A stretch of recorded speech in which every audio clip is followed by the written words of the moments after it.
kuliah sistem akuntansi untuk pertemuan hari ini. Jadi hari ini kita akan membahas mengenai jurnal dan juga buku besar. Kita awali dulu dari jurnal. Yang akan kita bahas adalah pentingnya jurnal, jenis jurnal, kemudian perancangan jurnal, dan metode pencatatan dalam jurnal. Diawali dengan pentingnya dari jurnal, yaitu dokumentasi ini penting ya. Karena apa? Karena jurnal merupakan catatan akuntansi permanen yang pertama. Makanya disebut Books of Original Entry yang digunakan untuk mencatat transaksi keuangan perusahaan. Nah, jurnal harus dirancang sehingga seluruh transaksi itu dapat dicatat dengan lengkap dan jelas berupa tanggal dan juga informasi lainnya supaya memudahkan penelusuran catatan ke dokumen sumbernya.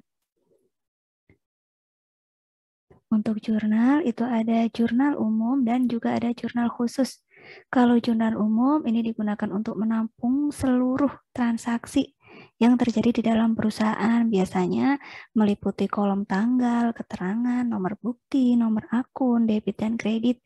Sedangkan kalau untuk jurnal khusus, apabila suatu perusahaan itu mempunyai transaksi yang banyak, maka untuk lebih mudahnya itu dibuat dengan jurnal khusus. Jadi apabila jurnal umum itu sudah tidak menampung lagi gitu ya, karena transaksi di perusahaan itu banyak. Pentingnya dari jurnal khusus, kita lihat di sini yang pertama untuk mengumpulkan dan menggolongkan transaksi yang sama bila frekuensi transaksinya itu sering atau tinggi. Kemudian untuk mengurangi pekerjaan pembukuan ke dalam buku besar dan menggolongkan transaksi yang dicatat. 3. Untuk memungkinkan pekerjaan transaksi pencatatan ke dalam jurnal yang akan dilakukan oleh beberapa orang. Yang keempat, ini untuk kepentingan pengendalian intern. Kemudian mengenai prinsip dasar perancangan jurnal, yang pertama adalah jumlah jurnal yang memadai.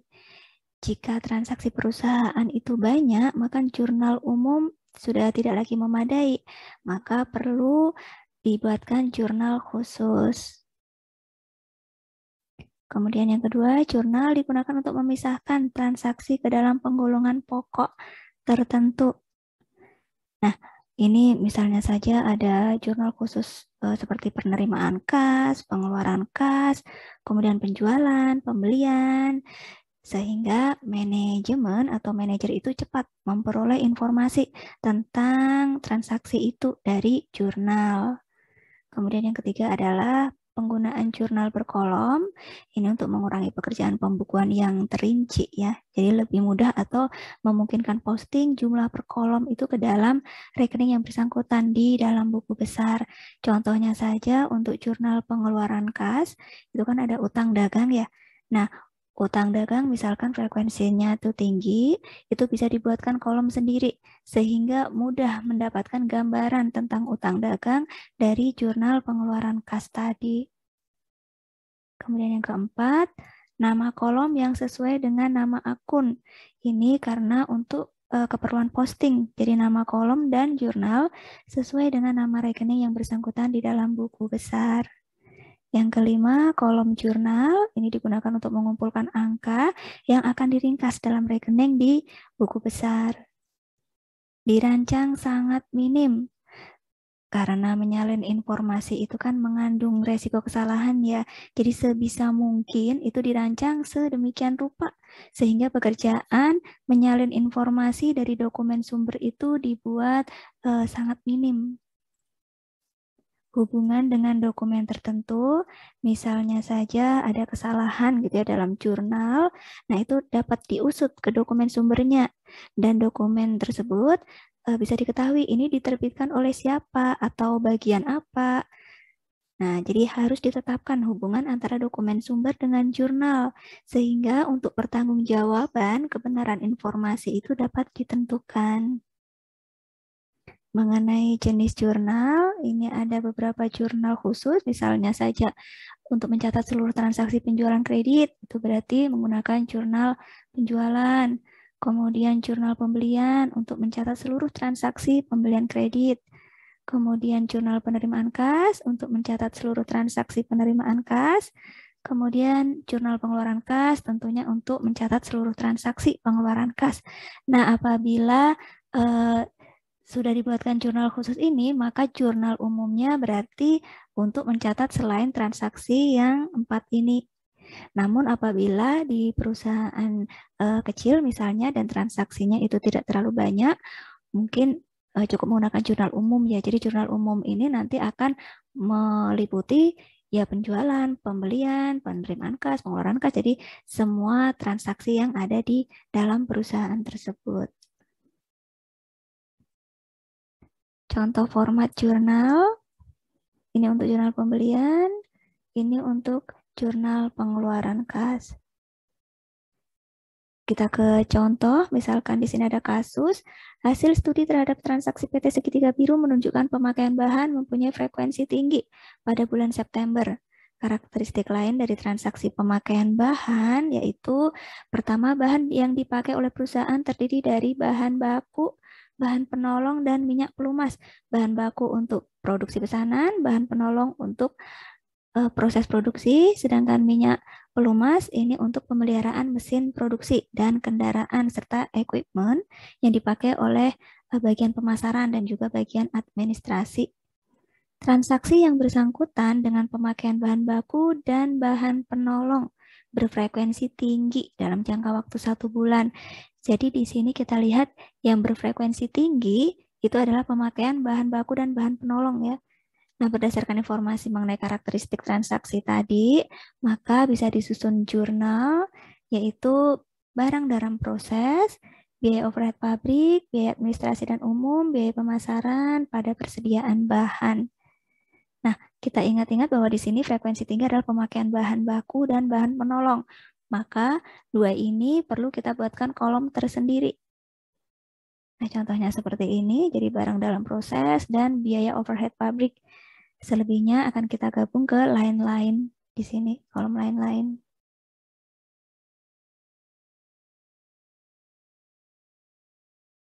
Kita ke buku besar. Jadi buku besar atau general ledger, yaitu kumpulan akun-akun yang digunakan untuk meringkas informasi yang ada pada jurnal. Nah, buku besar pembantu sendiri yaitu merupakan cabang buku besar yang berisi rincian rekening tertentu yang ada di dalam buku besar. Jadi misalnya saja ada buku pembantu piutang, buku pembantu hutang. Mengenai posting, yaitu proses sortasi dari dan pemindahan data ke dalam buku besar dan buku pembantu. Ini contoh dari buku besar yang menggunakan kolom saldo debit dan kredit. Akun-akun di dalam buku besar susunannya disesuaikan dengan jenis dan informasi yang akan disajikan dalam laporan keuangan. Nah, sementara nanti kan ada kode ya, kode akun. Ini adalah framework yang menggunakan angka atau huruf atau mungkin kombinasi dari keduanya untuk memberi tanda terhadap klasifikasi yang sebelumnya telah dibuat. Pengolahan data itu tergantung pada penggunaan kode akun ya untuk mencatat, mengklasifikasikan, menyimpan, atau mungkin juga mengambil data keuangan. Ada beberapa tujuan mengapa dibuatkan kode. Di sini adalah mengidentifikasi data akuntansi secara unik. Unik itu berarti tidak sama ya, tidak boleh sama, yaitu berbeda antara satu dengan yang lainnya. Kemudian meringkas data, dimaksudkan tidak perlu menulis nama akunnya, tapi cukup dengan kode akun tersebut. Yang ketiga, mengklasifikasi akun atau transaksi. Nah, kode ini menunjukkan ke dalam klasifikasi apa suatu akun atau transaksi itu dikelompokkan. Kemudian menyampaikan makna tertentu. Nah, mengenai metode pemberian kode akun, itu ada 5, nanti akan kita bahas. Nah, kita ke subsidiary ledger dulu. Umumnya digunakan pada perusahaan yang mempunyai transaksi yang banyak. Nah, untuk perusahaan manufaktur itu biasanya ada beberapa buku pembantu, diantaranya buku pembantu persediaan, buku pembantu piutang, buku pembantu hutang, buku pembantu HPP atau harga pokok produk, buku pembantu biaya, dan buku pembantu aktiva tetap.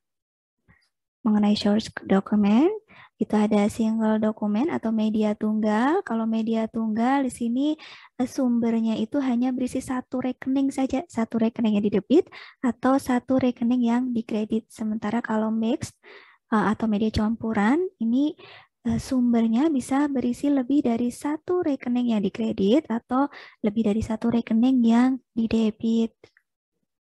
Kita ke metode pemberian kode rekening. Yang pertama, ini adalah kode angka atau alfabet urut.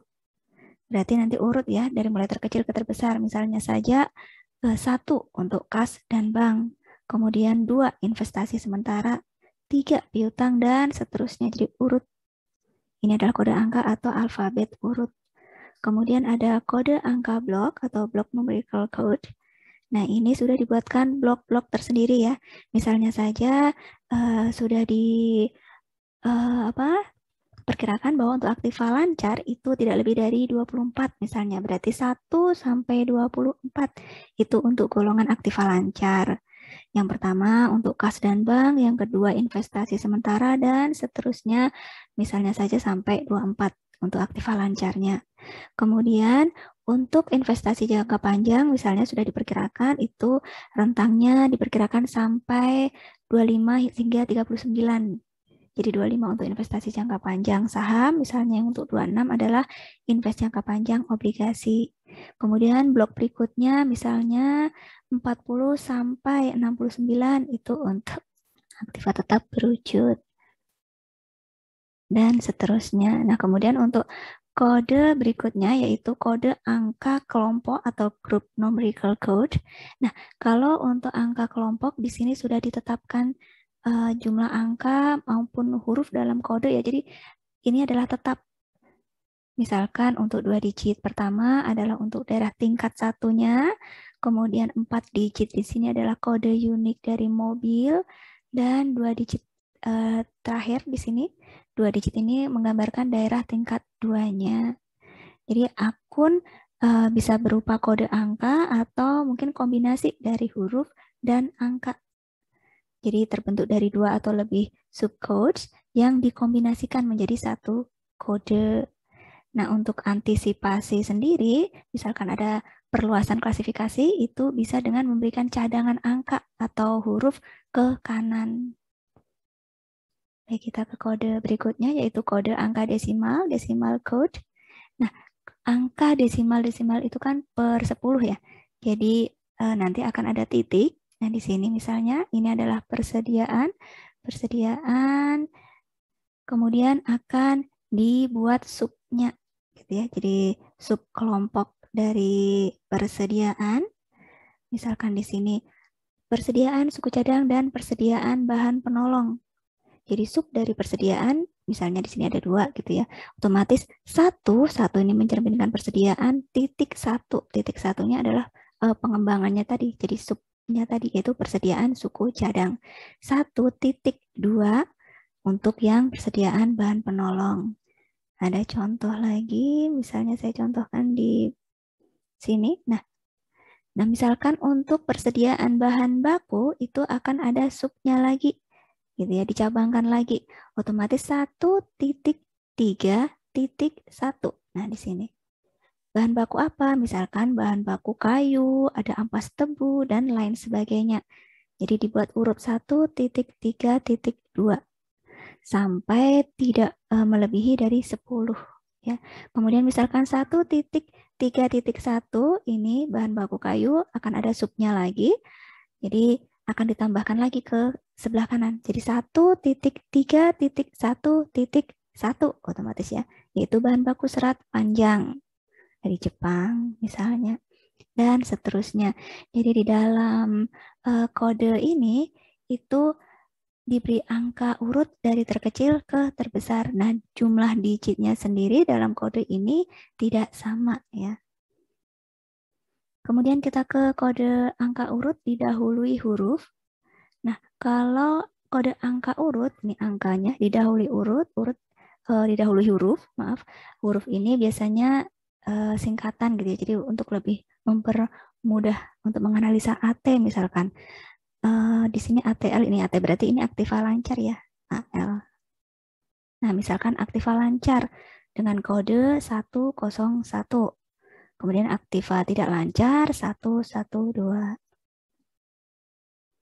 Nih, kita ke posting buku besar dan buku pembantu. Nah, ada beberapa cara di sini. Misalnya yang pertama adalah posting jurnal ke dalam buku besar dengan tulisan tangan. Dan posting dokumen sumber ke dalam rekening buku pembantu dengan cara yang sama. Jadi masih manual ya, tulisan tangan. Kita lihat di diagram di sini. Bukti pembukuan ini maksudnya adalah dokumen sumber.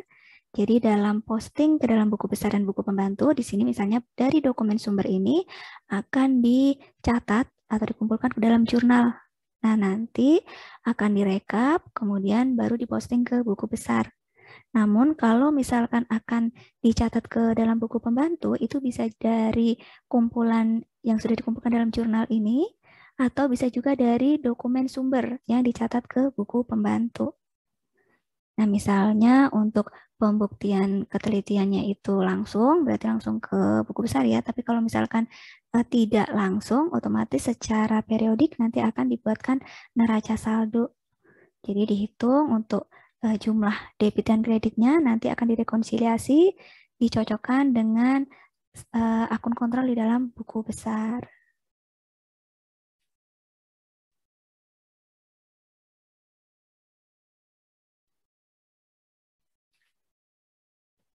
Kemudian ini ada posting dokumen sumber ke dalam rekening buku pembantu yang menghasilkan jurnal sebagai tembusan posting ke rekening tersebut. Jadi dari dokumen sumber, bukti pembukaan di sini, dokumen sumber, itu akan diposting ke buku pembantu.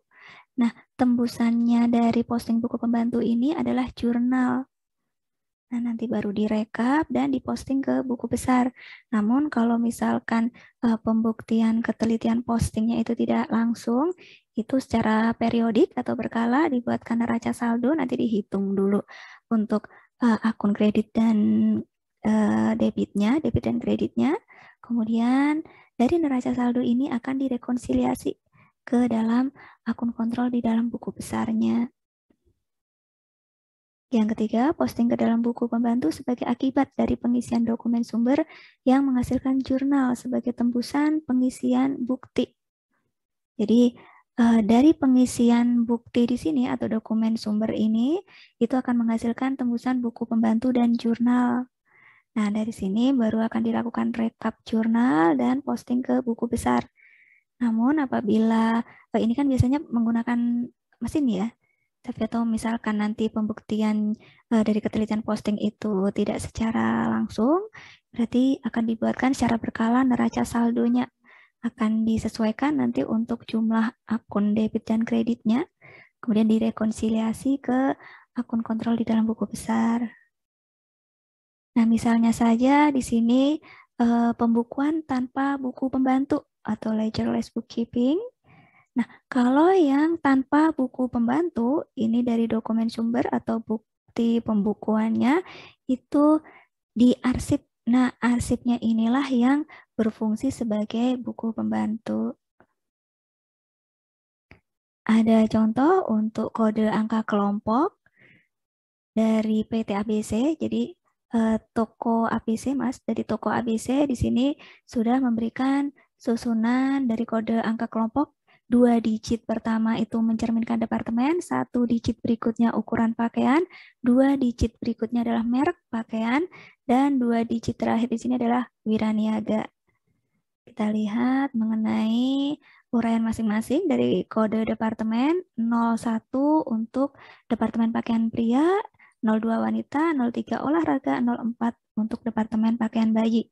Sementara kode ukuran pakaian, pertama small, 2 medium, 3 large, 4 extra large. Kode merek pakaian, 01 sampai 04, kode wiraniaga, ada Raisa, Setio, Cahil, Risa, ya, dengan masing-masing kode. Nah, yang ditanyakan di sini, bagaimana kita membuat kode untuk yang A, misalnya penjualan pakaian pria, merek Cardinal, ukuran small, oleh Wiraniaga Setio. Nah, kita lihat untuk urutan dari kode yang dibuat oleh toko ABC, maaf ya ini bukan PT tapi toko, sesuai dengan soalnya. Nah, yaitu 2 digit pertama departemen, kemudian ukuran pakaian, merek pakaian, dan nama wiraniaga kan ya. Oke, kita lihat pakaian pria, merek Cardinal, ukurannya adalah small. Pakaian pria 01, ukuran smallnya adalah 1. Kemudian merek Cardinal adalah 03, Wiraniaga Setio 27. Berarti bisa kita buatkan kodenya yaitu 011 karena small, merek pakaiannya, kemudian Wiraniaga Setio. Gitu ya, kita lihat untuk yang kasus kedua, penjualan pakaian bayi merek Nevada, kemudian medium oleh Wiraniaga Cahil. Kita lihat kode departemennya, pakaian bayi, kemudian medium, mereknya Nevada, Nevada 2, Wiraniaga Cahil 39. Berarti bisa kita buatkan kode di sini 04, 2, medium, merek pakaian, dan nama wiraniaganya. Oke, seterusnya gitu ya. Oke, baik. Terima kasih. Semoga bermanfaat.